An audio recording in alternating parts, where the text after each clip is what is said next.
Write down solid state.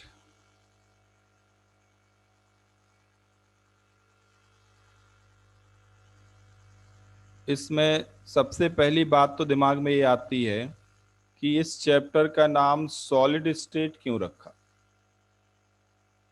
Solid state क्यों रखा, why not solid phase.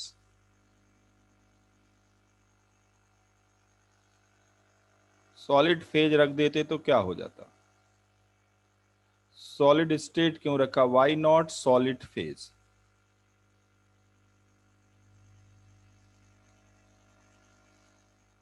तो इसका रीजन ये है, बिल्कुल सिंपल रीजन है।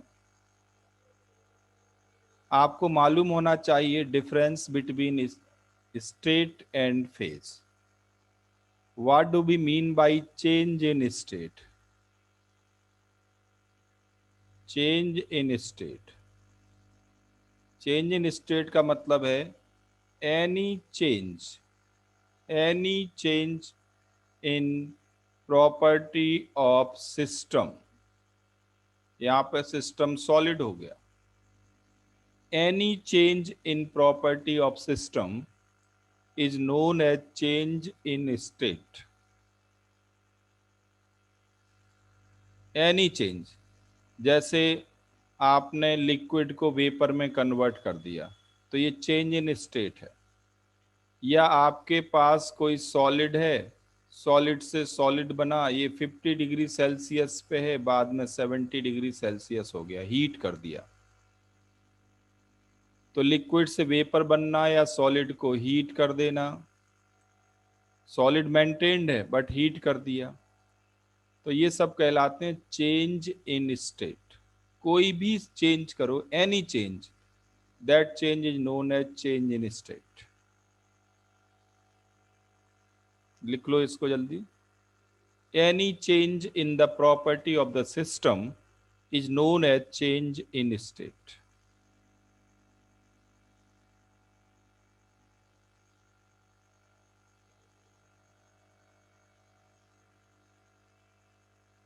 And what is change in phase, what is change in phase.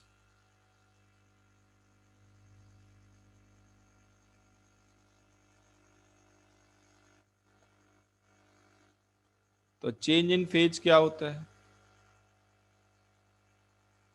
वो है change in physical appearance of the system। change in physical appearance of the system।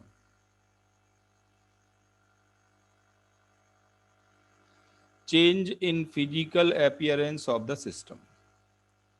Physical appearance का मतलब है सॉलिड लिक्विड में convert हो या liquid vapour में convert हो, या उल्टा कर दो, सबलम भी कर सकते हो, सॉलिड वेपर में कन्वर्ट हो।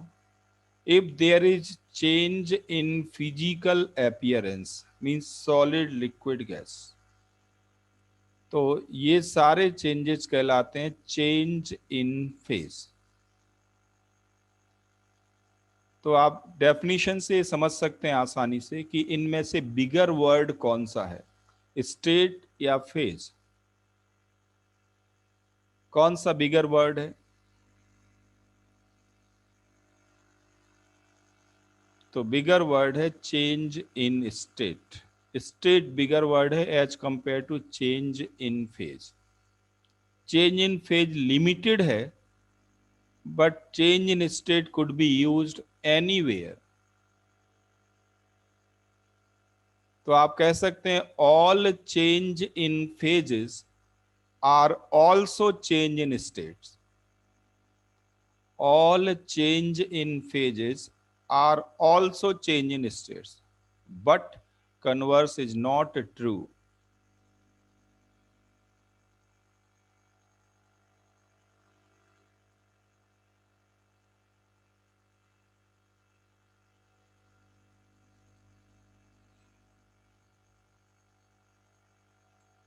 जल्दी जल्दी रिस्पॉन्स करते जाओ। ये समझ में आ गया इतना सबको।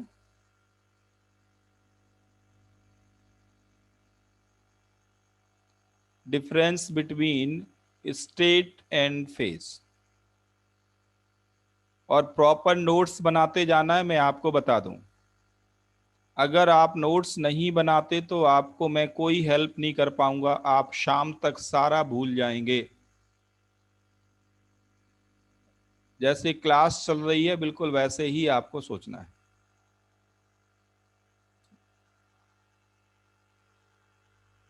तो हम इस चैप्टर का नाम सॉलिड स्टेट रखते हैं, सॉलिड स्टेट कहते हैं इस चैप्टर को। और क्या करने जा रहे हैं अब आपको समझ में आ गया होगा। सॉलिड स्टेट में सॉलिड तो मेंटेन्ड रहेगा, बट उसकी प्रॉपर्टी में चेंज करेंगे। फेज में चेंज नहीं करेंगे, प्रॉपर्टी ऐसी चेंज करेंगे जैसे डेंसिटी बदलेगी, अरेंजमेंट ऑफ पार्टिकल्स में चेंज आएगा। तो ये प्रॉपर्टी तो हम चेंज करने वाले हैं, but not change in phase. Solid maintained रहेगा। We are going to study solid state. Clear है आपको? Now write down existence of solid. Existence of solid.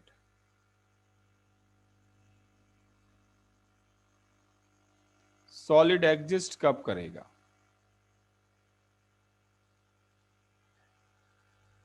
Existence of solid. जैसे मान लीजिए आपके पास ये स्पेस है, इसमें पार्टिकल्स हैं। These are the particles.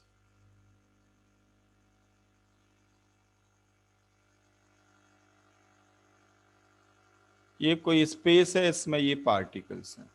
इस पार्टिकल सिस्टम के पास दो तरह की एनर्जीज होती हैं। दो तरह की एनर्जीज होती हैं। Two types of energies are there.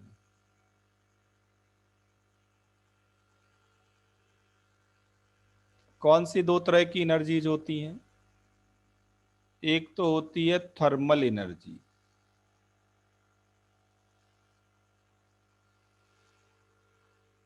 Thermal energy होती है। थर्मल एनर्जी का सोर्स क्या है?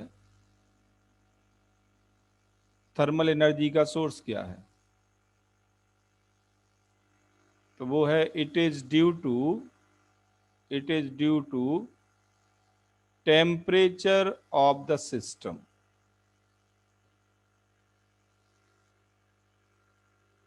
ये जो पार्टिकल सिस्टम है इसका कुछ टेम्परेचर होगा। टेम्परेचर की वजह से, ड्यू टू टेम्परेचर, जो भी पार्टिकल की एनर्जी है उसका नाम है thermal energy.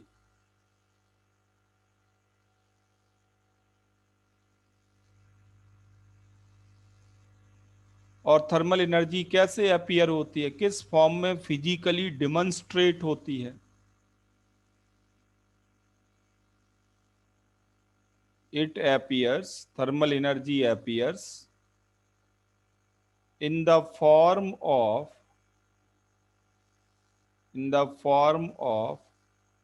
random motion of the particles.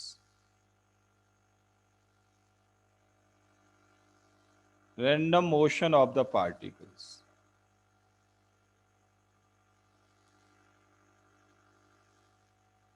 ये सारे के सारे पार्टिकल जितनी ज्यादा रैंडम मोशन परफॉर्म करेंगे, समझ लीजिए उसके पास थर्मल एनर्जी उतनी ही ज्यादा है।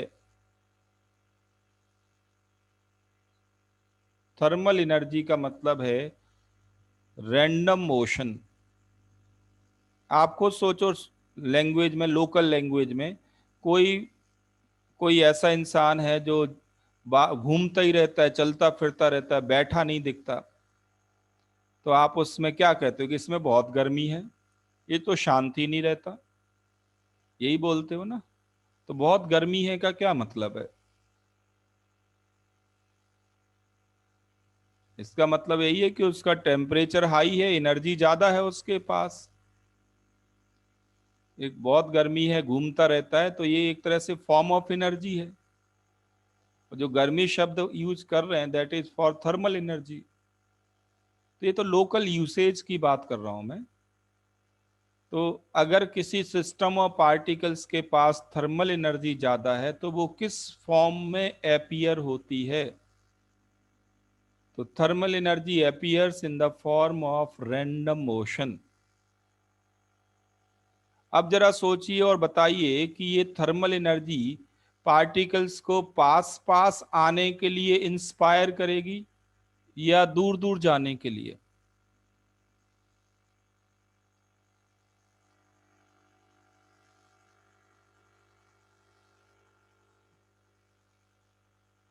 Thermal energy will do what?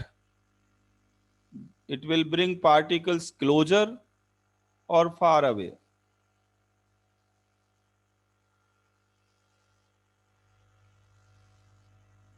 तो बिल्कुल सिंपल है, थर्मल एनर्जी ज्यादा है तो पार्टिकल्स ज्यादा डिस्पर्स्ड होंगे, ज्यादा रैंडम मोशन परफॉर्म करेंगे, पास पास तो नहीं आएंगे। तो जितनी ज्यादा थर्मल एनर्जी है ये सिस्टम उतना ही ज्यादा डिस्पर्स्ड और रैंडम होगा।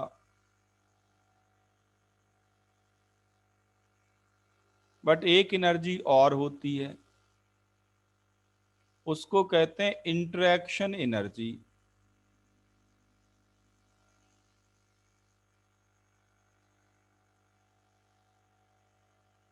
इंटरेक्शन एनर्जी ये कौन सी एनर्जी है? तो the energy arises due to intermolecular force of attraction. Intermolecular force of attraction.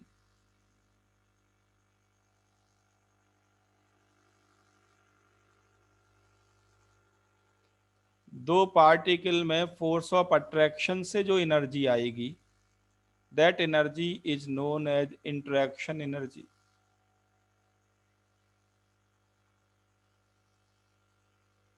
और इस एनर्जी का डेमोन्स्ट्रेशन किस फॉर्म में होगा?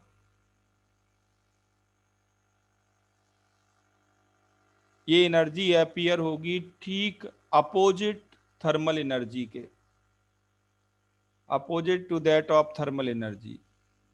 थर्मल एनर्जी पार्टिकल्स को डिस्पर्स करती है, बट इंटरेक्शन एनर्जी पार्टिकल्स को पास पास आने के लिए इंस्पायर करेगी।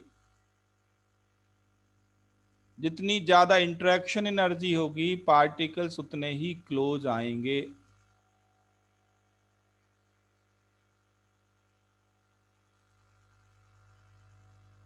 अट्रैक्शन फोर्स की बात है, तो अट्रैक्शन फोर्स का मतलब तो आप जानते ही हैं, पास पास आना। तो इंटरेक्शन एनर्जी की वजह से पार्टिकल्स क्लोज आएंगे और थर्मल एनर्जी की वजह से पार्टिकल्स दूर जाएंगे। तो एक सिस्टम ऑफ पार्टिकल्स है और उसके पास दो तरह की एनर्जीज हैं, thermal energy and interaction energy.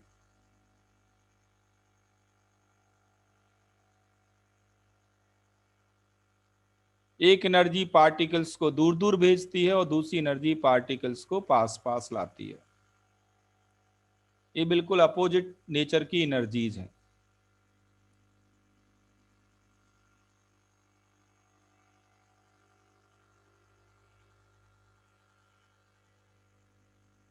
लिख लिया इतना?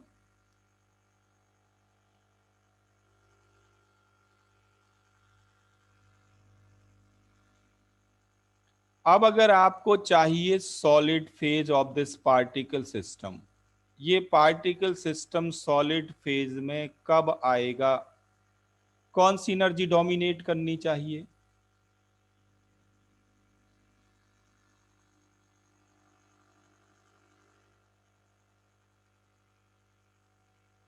तो सॉलिड फेज में आने का मतलब है पास पास आके पैक हो जाना, पास पास आके पैक हो जाना।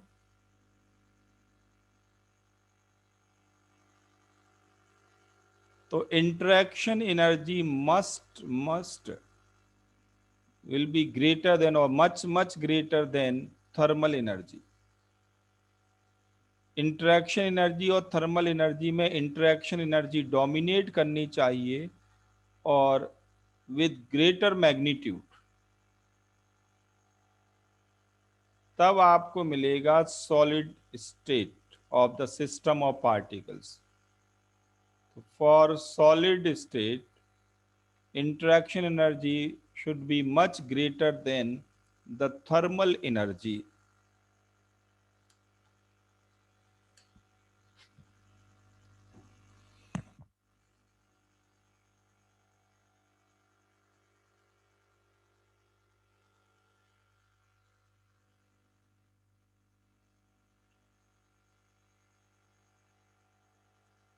और जरा सोचिए, अगर इंटरेक्शन एनर्जी स्लाइटली ग्रेटर है थर्मल एनर्जी से तो क्या मिलेगा?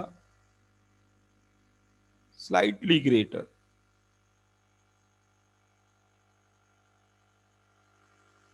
तो अगर इंटरेक्शन एनर्जी स्लाइटली ग्रेटर है थर्मल एनर्जी से, तब आपको मिलेगा लिक्विड फेज। और तीसरी पॉसिबिलिटी वो ये है कि अगर थर्मल एनर्जी ग्रेटर है इंटरेक्शन से, इसका उल्टा, तब आपको मिलेगी गैस स्टेट।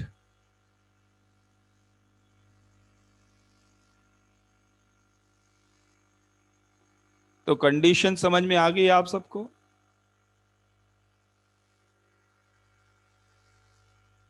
सॉलिड फेज कब मिलेगा, ये कंडीशन समझ में आ गई?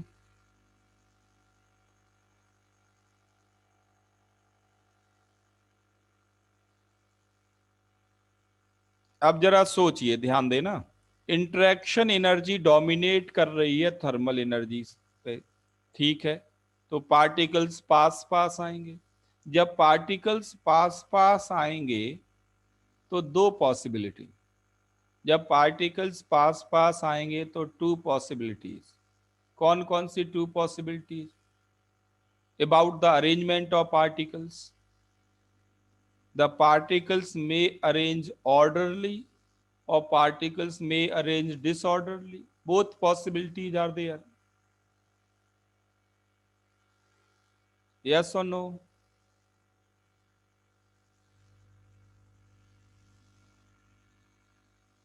इंट्रैक्शन एनर्जी अगर डोमिनेट करेगी तो पार्टिकल्स पास पास आएंगे, सॉलिड बनेगा।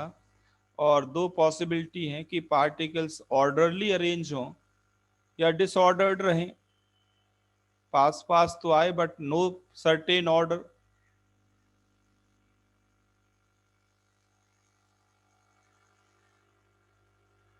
No certain order.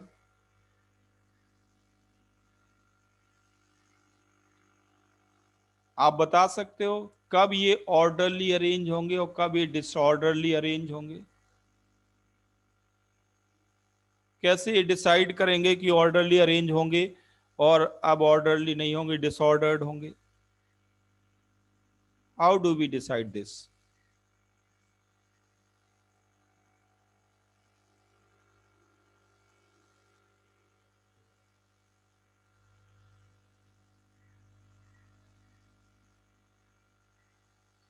तो जरा बताओ मुझे, मान लीजिए कि एक क्लासरूम है, क्लासरूम में बच्चे जा रहे हैं, एंटर कर रहे हैं। अब मैं दो केस देता हूं। क्लासरूम में बच्चे एक तो फास्ट एंटर करें और दूसरा स्लो एंटर करें। किस केस में जो स्टूडेंट हैं वो ऑर्डरली बैठ पाएंगे?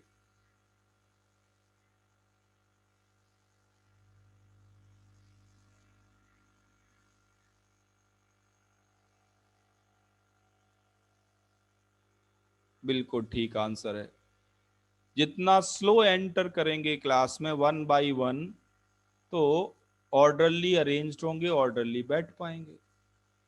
यहां पे भी सेम केस है। पार्टिकल्स अगर स्लोएस्ट पॉसिबल एक्यूमुलेट हो रहे हैं, पास पास आ रहे हैं, एग्रीगेट हो रहे हैं, स्लोएस्ट पॉसिबल, तो पार्टिकल्स की अरेंजमेंट कैसी होगी?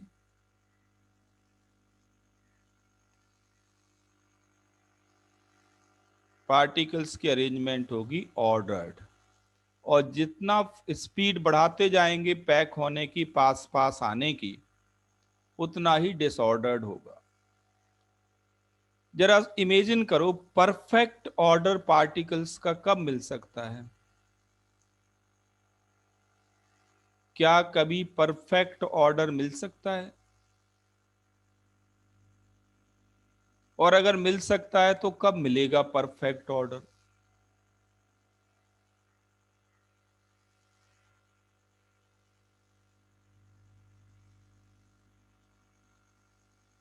पार्टिकल्स पास पास आ रहे हैं और पास पास आके पैक हो रहे हैं, सॉलिड बना रहे हैं। उन पार्टिकल्स का परफेक्ट ऑर्डर कब मिलेगा अरेंजमेंट का?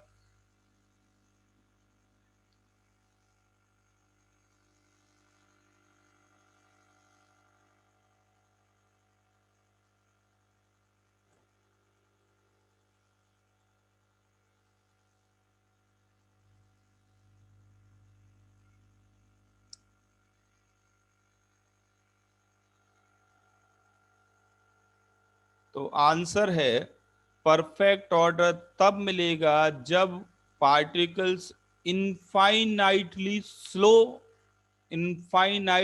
स्लो कंडेंस हो, पास पास आए।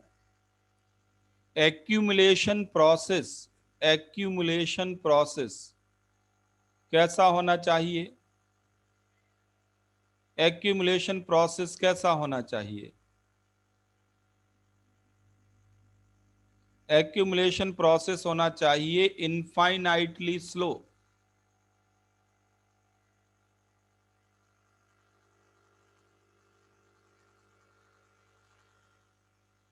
एक्यूमुलेशन प्रोसेस या एग्रीगेशन प्रोसेस इनफाइनाइटली स्लो होगा तब आपको परफेक्ट ऑर्डर मिलेगा।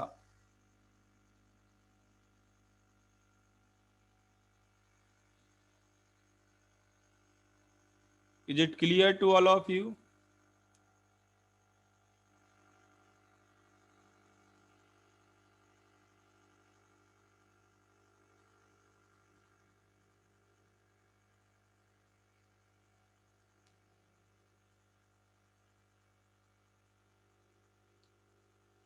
तो perfect ordered arrangement, perfect ordered arrangement, इसका दूसरा नाम है क्रिस्टलाइन अरेंजमेंट।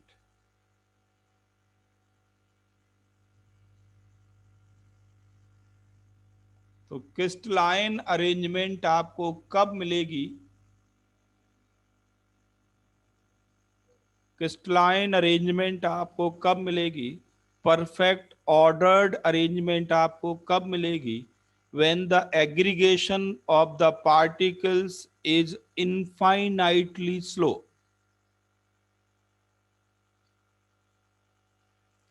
और जरा सोचिए, कॉमन सेंस लगाइए, कोई प्रोसेस इनफाइनाइटली स्लो है तो क्या वो कभी कंप्लीट होगा?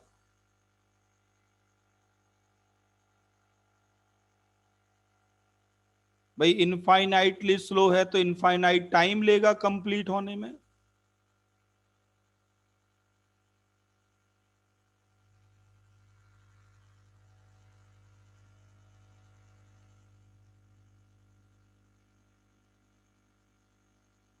इसका मतलब ये हुआ कि जो क्रिस्टलाइन अरेंजमेंट है या जो क्रिस्टलाइन सॉलिड हैं वो नेचर में एग्जिस्ट नहीं करते, जस्ट एक आइडियलाइज्ड कंडीशन है। क्रिस्टलाइन सॉलिड या क्रिस्टलाइन अरेंजमेंट एक आइडियल अरेंजमेंट है स्टडी पॉइंट ऑफ व्यू से। रियलिटी में कोई भी सॉलिड परफेक्टली ऑर्डर्ड अरेंजमेंट नहीं होता, कुछ ना कुछ उसमें डिसऑर्डरनेस होती ही है। उसे कहते हैं डिफेक्ट, जो हम बाद में पढ़ेंगे। इसमें हर एक सॉलिड डिफेक्टेड होता है, इरेगुलरिटीज होती हैं अरेंजमेंट में। क्रिस्टलाइन अरेंजमेंट तो एक आइडियलाइज्ड कंडीशन है, और crystalline arrangement means perfect ordered arrangement.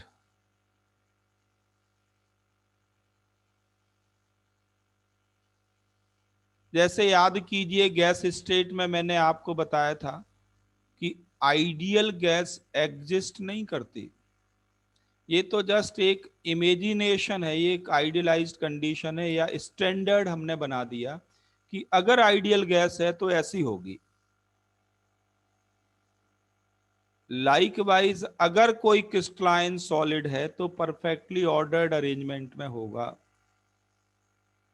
अब प्रैक्टिकल बात करें, नेचर में एग्जिस्टेंस की बात करें, तो क्रिस्टलाइन सॉलिड नहीं होते।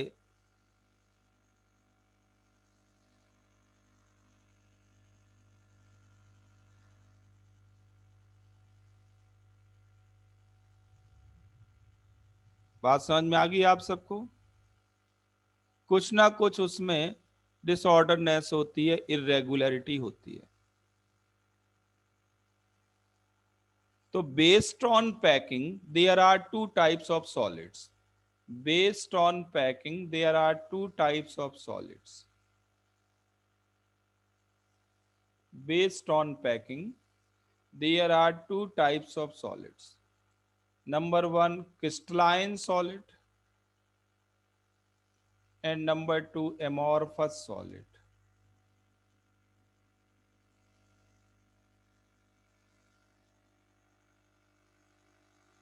दो तरह के सॉलिड होते हैं।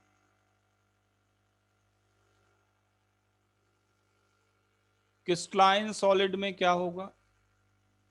क्रिस्टलाइन सॉलिड में होता है universal order, universal order of particles, universal order of particles.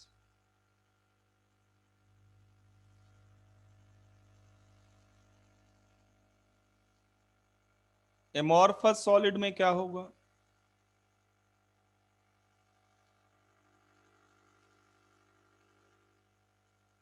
तो इसमें होगा नो ऑर्डर और local order of constituent particles, या सिंपली पार्टिकल कह सकते हो। नो ऑर्डर और लोकल ऑर्डर ऑफ पार्टिकल्स।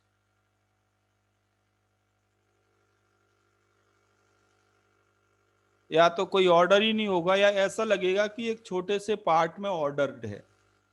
छोटे से पार्ट में पार्टिकल्स ऑर्डरली दिखाई पड़ सकते हैं, but not through out the solid. तो इसे कहते हैं एमॉर्फस सॉलिड।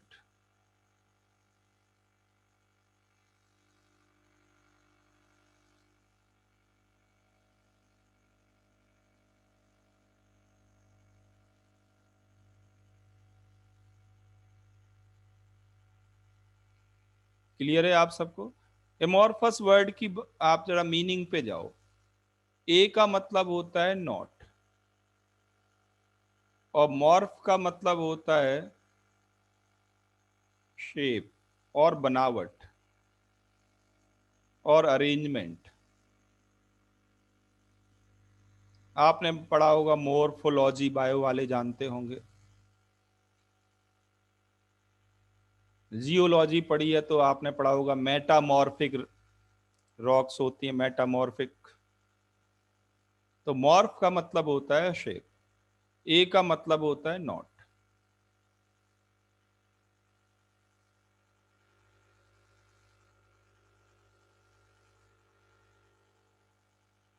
तो एमॉर्फस का मतलब क्या हो गया? ए मतलब नॉट, मॉर्फ मतलब शेप या अरेंजमेंट। तो जिसमें कोई एक फिक्स्ड अरेंजमेंट ना हो वो एमॉर्फस। जिसमें पार्टिकल्स की कोई फिक्स्ड अरेंजमेंट ना हो थ्रू आउट द सॉलिड, वो amorphous.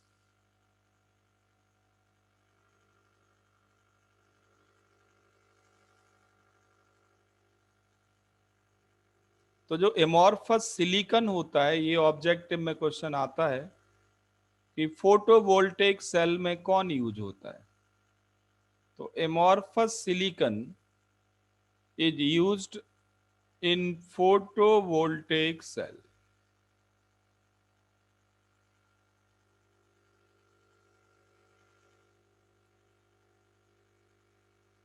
Amorphous silicon photovoltaic cell के फॉर्म में यूज करते हैं, मतलब सनलाइट को इलेक्ट्रिसिटी में कन्वर्ट करने वाले।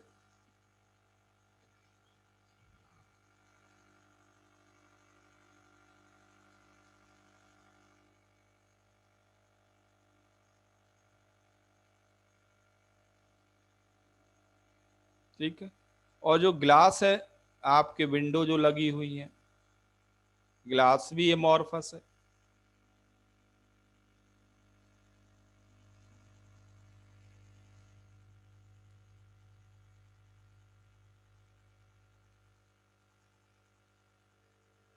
तो यहां तक क्लियर है आप सबको कि दो तरह के सॉलिड पॉसिबल हैं based on packing of particles, based on arrangement of particles.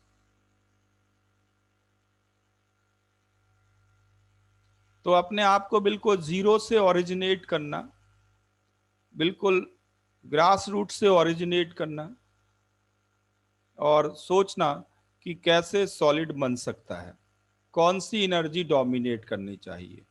तो डोमिनेट करनी चाहिए कौन सी एनर्जी? Interaction energy.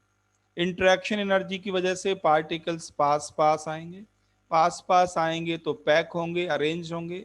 दो तरह की अरेंजमेंट पॉसिबल है, या तो ऑर्डरली अरेंज होंगे या डिसऑर्डरली अरेंज होंगे। अगर आप चाहते हैं perfect ordered arrangement, then you have to do infinitely slow cooling. और जो सॉलिड मिलेगा वो कहलाएगा crystalline solid. Arrangement, perfect order arrangement को क्या कहेंगे? Crystalline arrangement.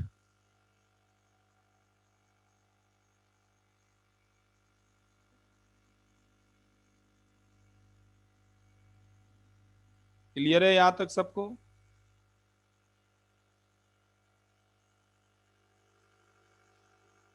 मैं एक बार रिपीट कर दूं, आप प्रॉपर नोट्स बनाते जाना। आपको किसी भी बुक के क्वेश्चंस करो, डाउट्स नहीं आएंगे। मैं आपको बता दूं, डाउट्स दो केस में आते हैं केवल। चाहे आप ओलंपियाड लेवल के क्वेश्चंस करो, चाहे आप जेई एडवांस लेवल के करो, कहीं से भी करिए आप, ट्वेल्थ लेवल की किसी भी बुक के, स्टैंडर्ड बुक के, आपको डाउट नहीं आएंगे। डाउट केवल दो केस में आते हैं, या तो मुझे पढ़ाना नहीं आता तो डाउट आएंगे, या आपको पढ़ना नहीं आता तो भी डाउट आएंगे, या मुझे पढ़ाना नहीं आता, आपको पढ़ना नहीं आता, तब तो डाउट ही डाउट है। तो डाउट दो ही केस में आते हैं, या तो मैं खराब हूं या आप खराब हो। और हम अगर दोनों सही हैं, मुझे पढ़ाना आता है और आपको पढ़ना आता है, प्रैक्टिस करना आता है, हम दोनों ही सही हैं, तो कोई डाउट नहीं आएंगे आपको। तो जो भी आप में से काम ईमानदारी से करेगा, मैं ये चैलेंज करता हूं कि आप ट्वेल्थ लेवल की किसी भी बुक को करिए, ओलंपियाड लेवल की, आपको डाउट नहीं आएंगे। प्रॉपर नोट्स बनाइए, जहां कोई प्रॉब्लम है पूछ लेना।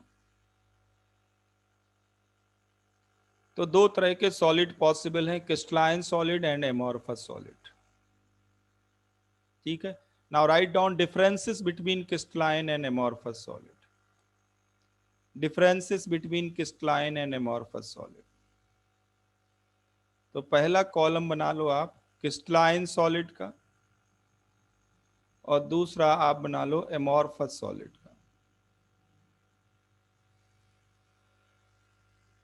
दो कॉलम आप बना लो।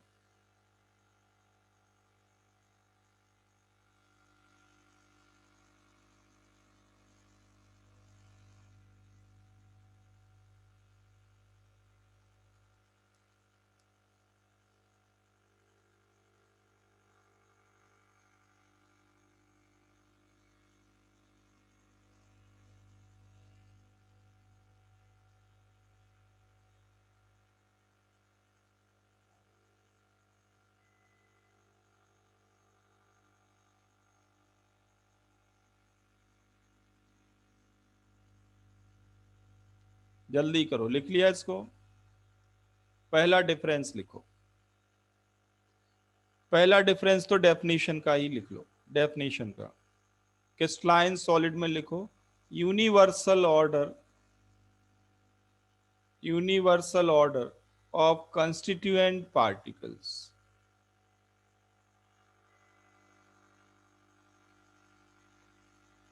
Universal order of constituent particles.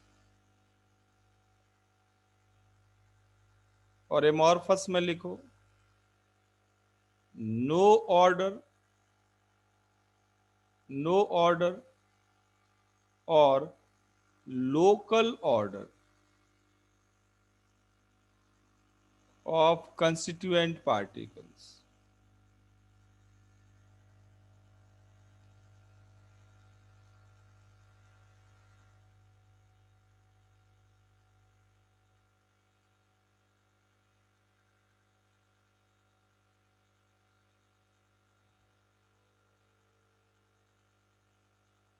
लिख लिया इसको। दूसरा डिफरेंस,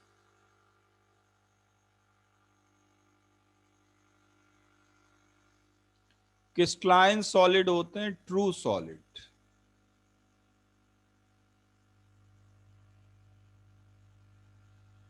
एमॉर्फस एमॉर्फस होते हैं स्यूडो सॉलिड।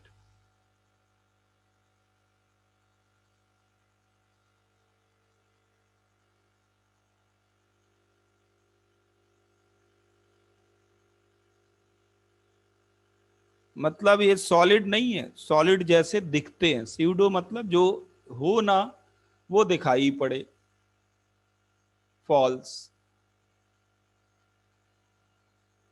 फॉल्स तो थोड़ा इनकरेक्ट वर्ड है इसके लिए, स्यूडो मतलब ज्यादा अच्छा है कि ये बनावटी है एक तरह से।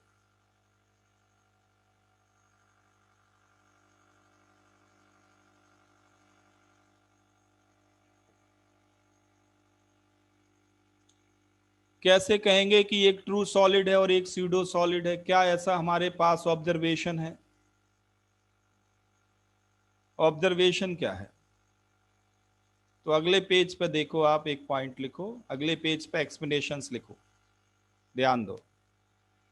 अगर मैं आपसे कहूं कि सॉलिड के पार्टिकल्स के पास इनमें से कौन सी एनर्जी होती है? Translational translational kinetic energy, rotational kinetic energy या वाइब्रेशनल काइनेटिक एनर्जी?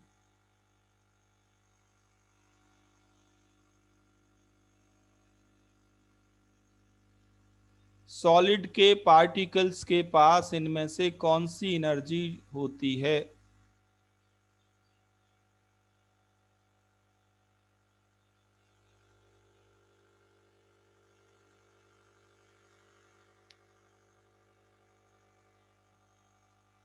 तो आंसर है वाइब्रेशनल एनर्जी होती है, वाइब्रेशनल एनर्जी होती है। क्या सिंपल सी बात यह है कि मान लीजिए ये सॉलिड के पार्टिकल्स हैं, क्या सॉलिड के पार्टिकल्स अपनी मीन पोजीशन चेंज करते हैं over the period of time? क्या इनकी मीन पोजीशन चेंज हो जाती है? आंसर है नो। सॉलिड पार्टिकल केवल मीन पोजीशन के अबाउट वाइब्रेट करते हैं, they keep on vibrating about mean position, there mean position never changes. ये सॉलिड की पहचान है। तो सॉलिड पार्टिकल्स के पास कौन सी एनर्जी होती है? सॉलिड पार्टिकल्स के पास होती है वाइब्रेशनल एनर्जी। ट्रांसलेशनल मोशन में तो पोजीशन चेंज होगी, रोटेशनल मोशन में भी पार्टिकल्स की पोजीशन चेंज होगी।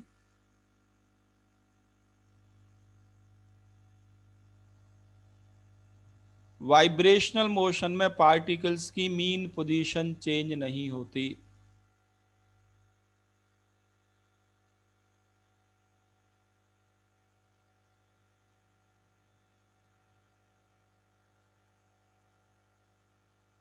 तो जो सॉलिड है उनके पास वाइब्रेशनल काइनेटिक एनर्जी होती है, बट जो स्यूडो सॉलिड हैं, pseudo solid means amorphous solid, उनमें वाइब्रेशनल काइनेटिक एनर्जी के साथ साथ ट्रांसलेशनल काइनेटिक एनर्जी भी होती है।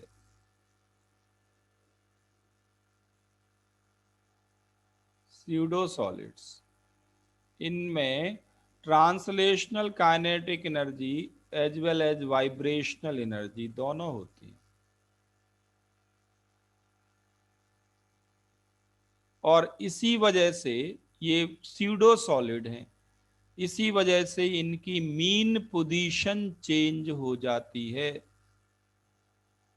पार्टिकल्स की मीन पोजीशन चेंज हो जाती है।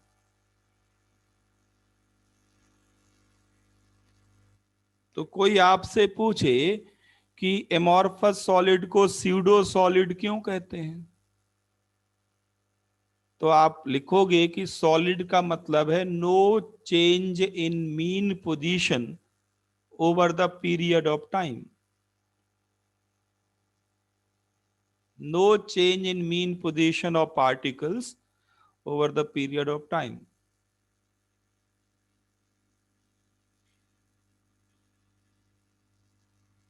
आपने पढ़ा होगा पार्टिक सॉलिड का फिक्स्ड वॉल्यूम होता है, फिक्स्ड शेप होती है, ये तो पढ़ी होंगी प्रॉपर्टीज। तो फिक्स्ड शेप कब होगी, फिक्स्ड वॉल्यूम कब होगा, बताओ।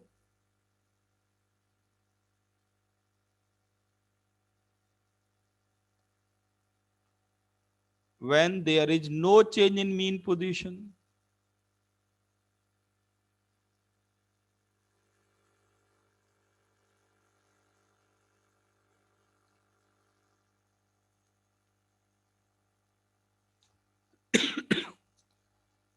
तो जरा सोचो एक्सपेरिमेंटल फैक्ट क्या है हमारे पास कि एमॉर्फस सॉलिड स्यूडो सॉलिड है, इसका एक्सपेरिमेंटल फैक्ट क्या है। तो दो ऑब्जर्वेशंस हैं। एक ऑब्जर्वेशन ये है कि अगर आप ओल्ड ग्लास विंडो को देखें, किसी पुरानी हवेली में जाएं जहां पे भूत रहते हैं, नॉर्मली हमारा मानना है ऐसा, फिल्मों में दिखाया जाता है कोई पुरानी हवेली है तो उसमें भूत रहता है। तो अगर आप किसी ओल्ड ग्लास विंडो को देखें, ओल्ड ग्लास विंडो को, तो ओल्ड ग्लास विंडो बॉटम पे थिक, और जैसे जैसे ऊपर की ओर आप मूव करेंगे थिन होती जाती है।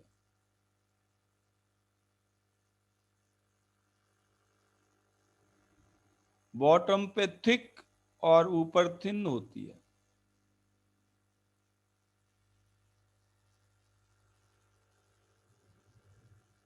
ऐसा क्यों हुआ भाई, आपने जब लगाई थी इनिशियली बिगिनिंग में, जब नई बिल्डिंग बनी थी, नई हवेली बनी थी, तब तो स्मूथ ग्लास था, इक्वल थिकनेस का था थ्रू आउट।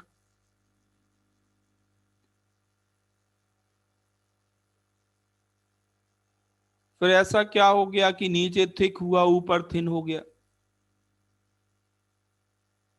क्या हुआ होगा बताओ, अंदाजा लगाओ, सोचो।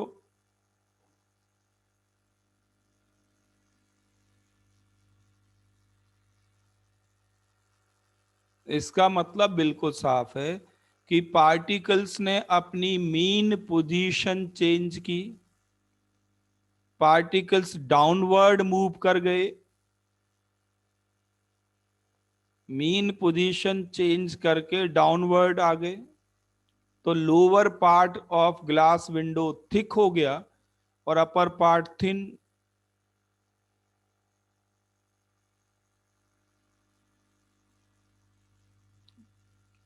तो ग्लास है एमॉर्फस सॉलिड, इसमें पार्टिकल्स मीन पोजीशन चेंज कर सकते हैं, करते हैं इनफैक्ट। ये स्यूडो सॉलिड है इसलिए। तो एक्सपेरिमेंटल फैक्ट एक तो ये है कि ओल्ड ग्लास विंडो बॉटम पे थिक और ऊपर थिन होती है। दूसरा एक्सपेरिमेंटल फैक्ट है स्यूडो सॉलिड का कि इनके पास ट्रांसलेशनल काइनेटिक एनर्जी भी है। इसका एक्सपेरिमेंटल फैक्ट ये है कि अगर आप इस ग्लास विंडो को देखें तो कहीं कहीं पे ये मिल्की अपीयर होती है। ग्लास विंडो का एक सर्टेन पार्ट, एक सर्टेन रीजन आपको मिल्की दिखाई पड़ता है।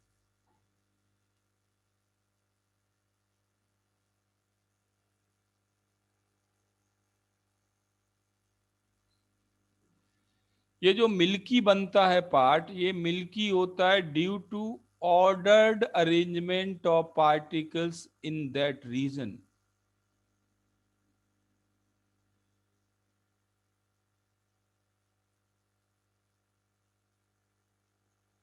ऑर्डर्ड अरेंजमेंट की वजह से मिल्की होता है, बट ऐसा नहीं कि परमानेंट मिल्की हो जाए। कुछ समय के लिए, मान लीजिए कुछ साल के लिए इवन, ये पार्ट मिल्की है, फिर कुछ सालों बाद आप देखोगे कि ये तो मिल्की बचा ही नहीं, कोई और पार्ट मिल्की हो गया। कुछ समय के बाद देखोगे कि ये भी मिल्की नहीं बचा, कहीं और मिल्की बिहेवियर, मिल्की अपीयरेंस हो रहा है। वो भी बदलता रहता है। तो मिल्की रीजन बनता है ऑर्डर्ड अरेंजमेंट से। ग्लास पार्टिकल की ऑर्डर्ड अरेंजमेंट से मिल्की आपको मिलेगा रीजन। और वो मिल्की रीजन भी फिक्स्ड नहीं है। इसका क्या मतलब?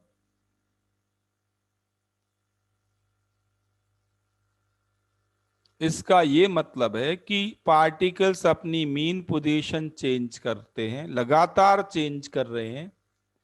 जिस रीजन में किस आपको ऑर्डर्ड अरेंजमेंट बनेगी, वो रीजन मिल्की हो जाएगा। इसके पार्टिकल मूव कर जाएंगे कुछ समय के बाद तो ये डिसऑर्डर्ड हो जाएगा। ये डिसऑर्डर्ड हो गया तो मिल्की अपीयरेंस डिसअपियर हो गया। मिल्की अपीयरेंस डिसअपियर हो जाएगा अगर डिसऑर्डर्ड हो गया तो। कहीं और ऑर्डर्ड अरेंजमेंट आएगी तो वो मिल्की हो जाएगा।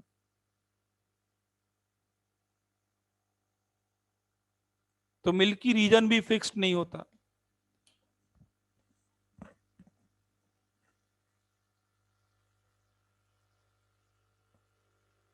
तो ये स्यूडो सॉलिड हैं, इनके पास ट्रांसलेशनल काइनेटिक एनर्जी भी होती है। इसके लिए दो एक्सपेरिमेंटल फैक्ट आप दे सकते हैं। एक तो ओल्ड ग्लास विंडो का बॉटम पे थिक होना और अपर पार्ट थिन होना, और दूसरा है मिल्की रीजन।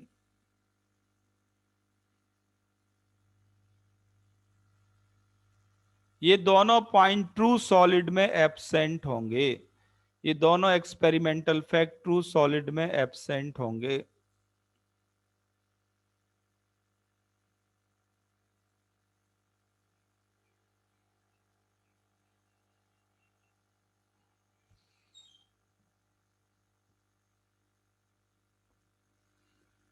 आ गया समझ में इतना सबको?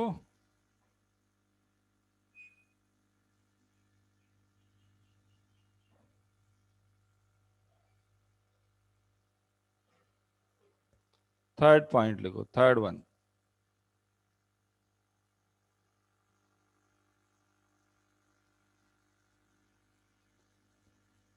क्रिस्टलाइन सॉलिड को अगर आप हीट करें तो पूरा का पूरा सॉलिड एक ही टेम्परेचर पे मेल्ट कर जाता है, सिंगल टेम्परेचर पे मेल्ट करता है।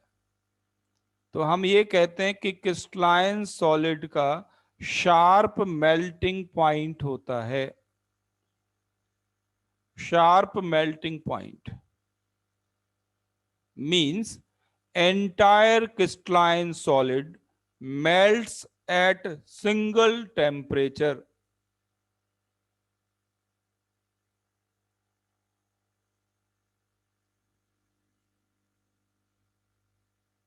क्रिस्टलाइन सॉलिड पूरा एक साथ मेल्ट करेगा। ऐसा नहीं कि एक पार्ट पहले मेल्ट कर गया, फिर दूसरे पार्ट की बारी, फिर तीसरे पार्ट की बारी, ऐसा नहीं है। Entire solid melts at single temperature. इसे कहते हैं शार्प मेल्टिंग पॉइंट का होना, बट एमॉर्फस में ऐसा नहीं है। There is range of melting point.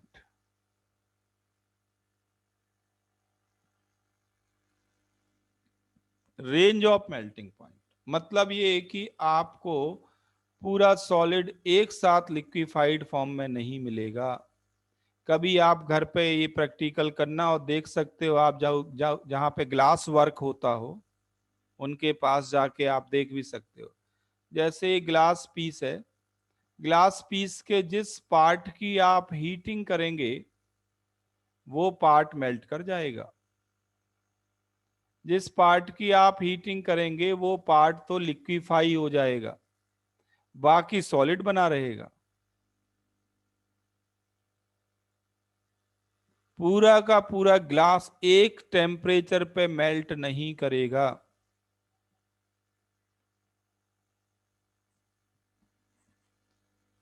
तो जहां ग्लास वर्क होता है वहां जाके आप इसको देख सकते हैं।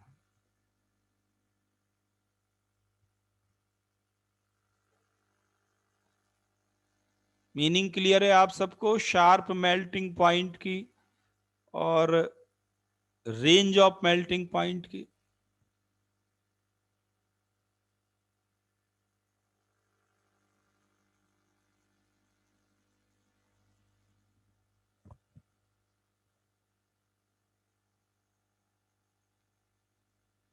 ओके,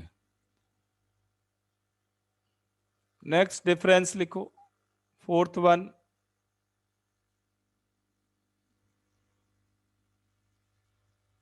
अब अगर शार्प मेल्टिंग पॉइंट है तो स्टैंडर्ड एंथैल्पी ऑफ फ्यूजन भी डिफाइन होगी। Standard enthalpy of fusion defined है for crystalline solid, not defined for amorphous solid. Standard enthalpy of formation, आप याद करो, आप 11th में पढ़ चुके हो। Standard enthalpy of formation, sorry गलत बोल दिया, स्टैंडर्ड एंथैल्पी ऑफ फ्यूजन। यहां तो मेल्ट करने की बात हो रही ना, fusion. Standard enthalpy of fusion, FUS लिखो। Standard enthalpy of fusion is defined for crystalline solid and cannot be defined for amorphous solid. Standard enthalpy of fusion,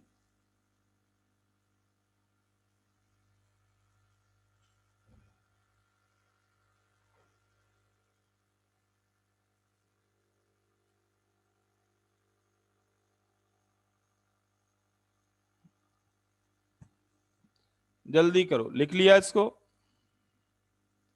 next difference लिखो, फिफ्थ वन। अब अगर आप क्रिस्टलाइन और amorphous solid को cut करें, crystalline और amorphous solid को cut करें, और कट कैसे करना? बाय नाइफ, नाइफ की हेल्प से कट करना। तो अगर क्रिस्टलाइन सॉलिड को आप कट करते हैं तो जो सरफेस जनरेट होगा कट करने वाला वो कैसा होगा? स्मूथ और इरेगुलर, दो ऑप्शन में दे रहा हूं।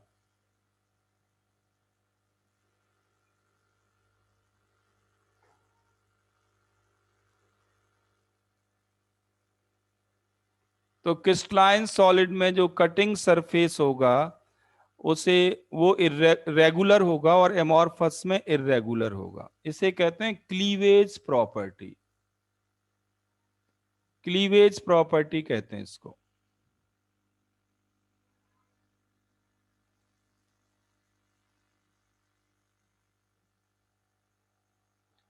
तो क्रिस्टलाइन सॉलिड की क्लीवेज प्रॉपर्टी क्या है? Generates smooth surface when cut by a knife generates a smooth surface when cut by a knife.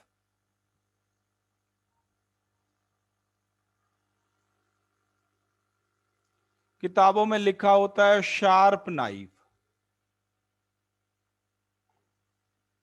अब मेरी समझ में नहीं आता है कि नाइफ लिखा है तो शार्प लिखने की क्या जरूरत है।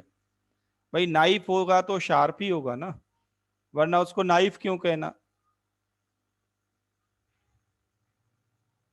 फिर भी लिखते हैं शार्प नाइफ। भाई जैसे मैं आपसे कहूं कि बहुत बेकार चोर है कोई, बेकार चोर, भाई चोर है तो बेकार ही होगा ना, बेकार बोलने की क्या जरूरत है। कभी अच्छा चोर होता है?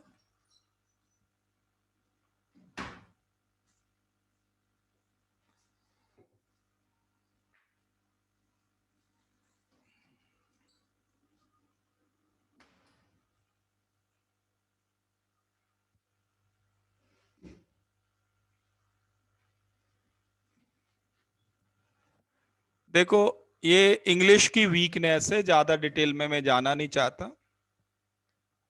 नाइफ के आगे ब्लंट नाइफ लिखना नाइफ शब्द की बेइज्जती है, उसको नाइफ ही नहीं कहेंगे, ज्यादा अच्छा है।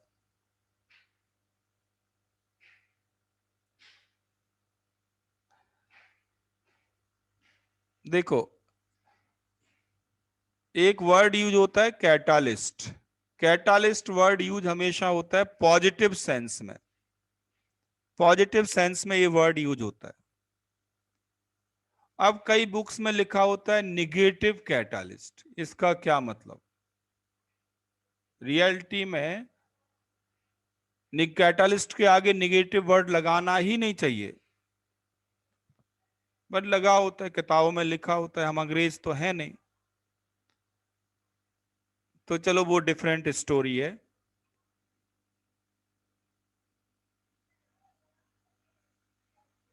तो ये जो लिखते हैं ना शार्प नाइफ, वो नाइफ की फर्दर शार्पनेस डिफाइन करने के लिए लिख देते हैं कई बार, मतलब अपने वर्ड की वैल्यू बढ़ाने के लिए। आपने नाम सुना होगा, कई लोगों का नाम होता है ना शेर सिंह। सिंह का मतलब लायन, शेर का मतलब लायन, डबल लायन हो गए, तो सीधे लिख दो ना लायन स्क्वायर, क्या प्रॉब्लम है। शेर सिंह मतलब लायन स्क्वायर।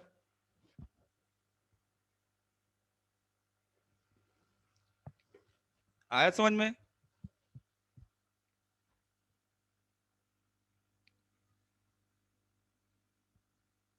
मुद्दे की बात पे आते हैं, वो ये है कि अगर आप किसी क्रिस्टलाइन सॉलिड को कट करेंगे तो स्मूथ सरफेस जनरेट होगा, और स्मूथ सरफेस जनरेट क्यों होगा? उसका रीजन है ordered arrangement of particles. Particles की बिल्कुल ऑर्डर्ड अरेंजमेंट होगी तब ये पॉसिबल है। मतलब ये है कि आपको हर एक पॉइंट पे सेम स्ट्रेंथ ऑफ फोर्स को ब्रेक करना है, हर एक पॉइंट पे सेम स्ट्रेंथ ऑफ फोर्स को ब्रेक करना है, कट करना है। अगर कहीं पे स्ट्रांग फोर्स हो, कहीं पे वीक फोर्स हो, कहीं बिल्कुल ही फोर्स ना हो, पार्टिकल ही ना हो, तो क्या होगा?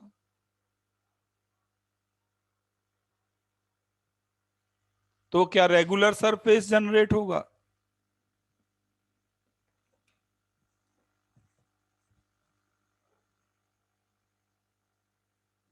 तब इरेगुलर सरफेस जनरेट होगा। बात समझ में आ गई? सिंपल फिजिक्स है रेगुलर सरफेस और इरेगुलर सरफेस जनरेट होने की, कि अगर कटिंग प्लेन के अक्रॉस पार्टिकल की अरेंजमेंट रेगुलर है, strength of intermolecular forces along the cutting plane बिल्कुल सेम है, तो स्मूथ सरफेस जनरेट होगा।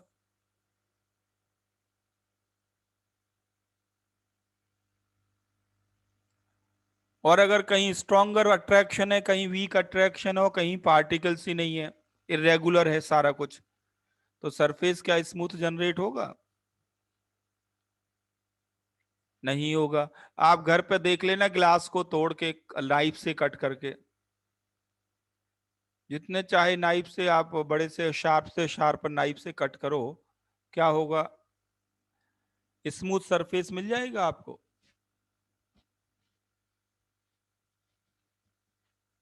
नहीं मिलेगा स्मूथ सरफेस। चलो ठीक है, अगला पॉइंट लिखो।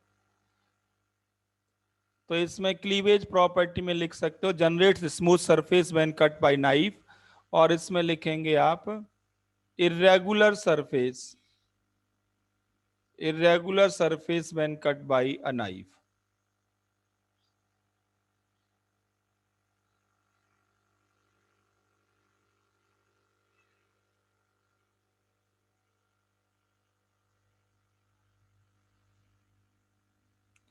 नेक्स्ट प्रॉपर्टी जो सबसे ज्यादा कंपटीशन में आती है वो ये है, क्रिस्टलाइन सॉलिड होते हैं एन आइसोट्रोपिक, एन आइसोट्रोपिक।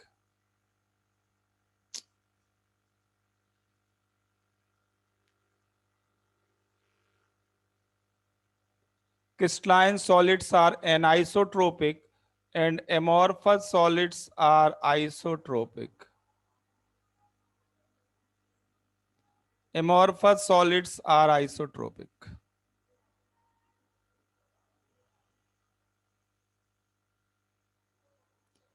क्या मतलब है एनाइसोट्रोपिक और आइसोट्रोपिक का? तो आइसोट्रोपिक सॉलिड्स उनको कहते हैं, आइसोट्रोपिक सॉलिड उनको कहते हैं जिनमें आप किसी भी डायरेक्शन में ट्रेवर्स करो, किसी भी डायरेक्शन में आप मूव करो, किसी भी डायरेक्शन में आप मूव करो, प्रॉपर्टी की वैल्यू नहीं बदलती, इस सॉलिड की प्रॉपर्टी की वैल्यू नहीं बदलती। Means inside the solid property of, inside the solid a property of that solid is remain same. जैसे एग्जांपल है refractive index of the glass, refractive index. आप बताओ मुझे, रिफ्रैक्टिव इंडेक्स ग्लास का क्या इंसिडेंट रे की डायरेक्शन बदलने से बदल जाता है?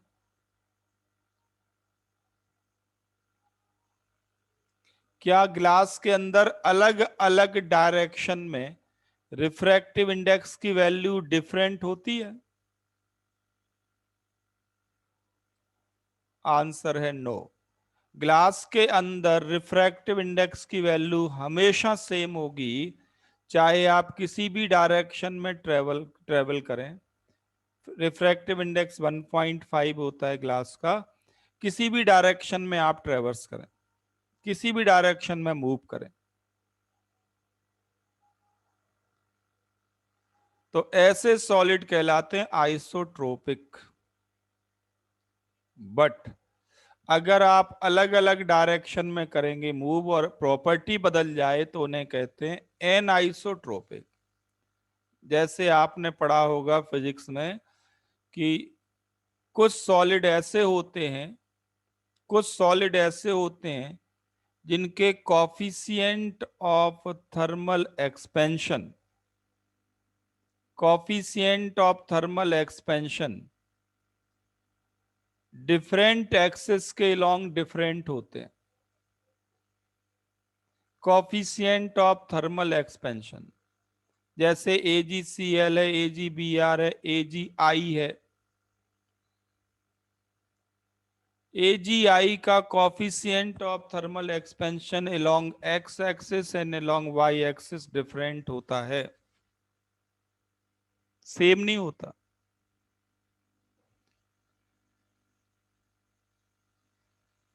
तो AgI हो गया क्रिस्टलाइन सॉलिड, और इसकी इस प्रॉपर्टी को हम नाम देते हैं एन आइसोट्रोपिक प्रॉपर्टी। जो प्रॉपर्टी डायरेक्शन बदलने के साथ बदल जाए, ऐसी प्रॉपर्टी को कहते हैं एनआइसोट्रोपिक प्रॉपर्टी।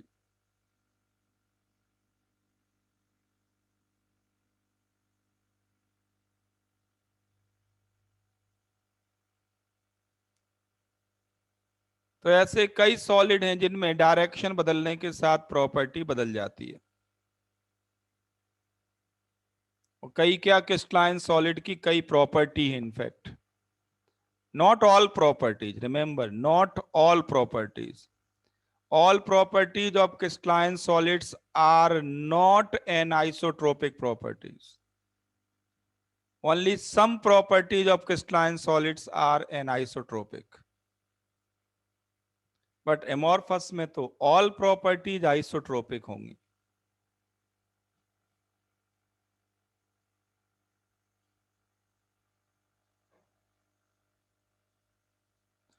तो आइसोट्रोपिक वर्ड का मतलब आपको समझ में आ गया।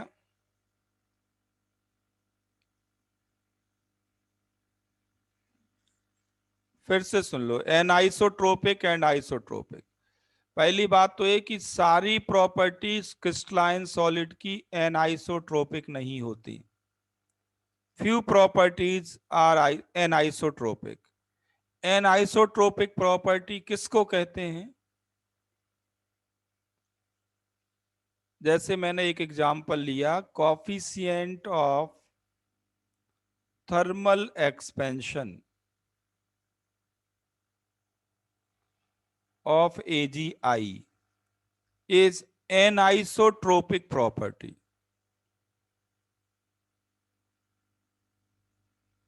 इसका मतलब है कि डिफरेंट डायरेक्शंस में coefficient of thermal expansion of AgI different होगा, तो ये प्रॉपर्टी कहलाती है एन आइसोट्रोपिक।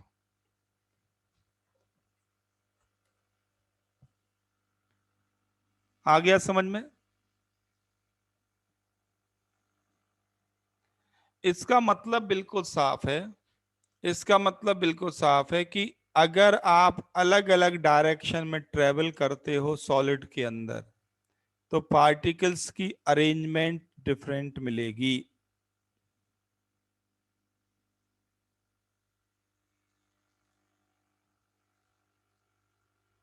क्या मतलब इसका, फर्दर देखो। जैसे मान लीजिए मेरे पास दो तरह के पार्टिकल्स हैं। मेरे पास दो तरह के पार्टिकल्स हैं।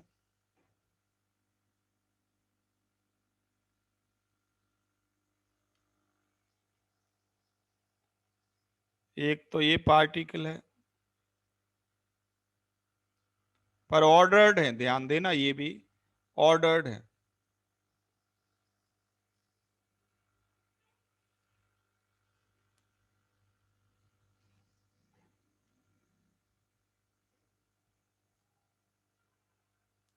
ये अरेंजमेंट मेरे पास है।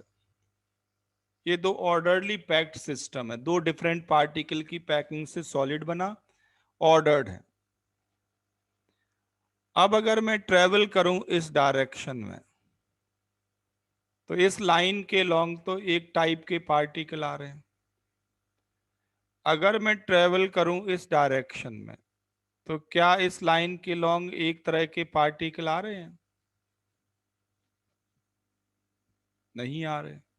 तो क्या आप कुछ प्रॉपर्टी जो इस पे डिपेंड करेंगी, क्या इन दो डायरेक्शन में वो प्रॉपर्टी सेम हो जाएंगी?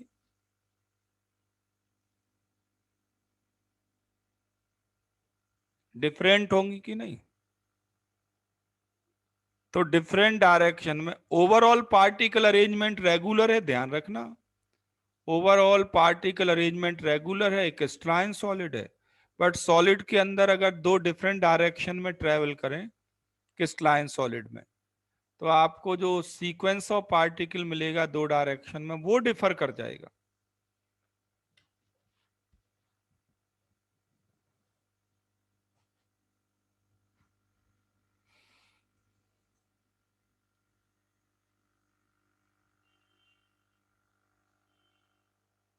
आ गया समझ में सबको?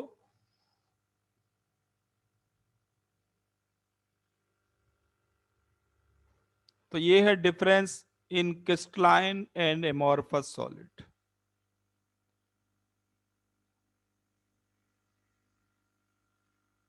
नेक्स्ट हेडिंग लिखो आप, टाइप्स ऑफ क्रिस्टलाइन सॉलिड। अब फर्दर क्रिस्टलाइन सॉलिड के डिटेल में जाएंगे।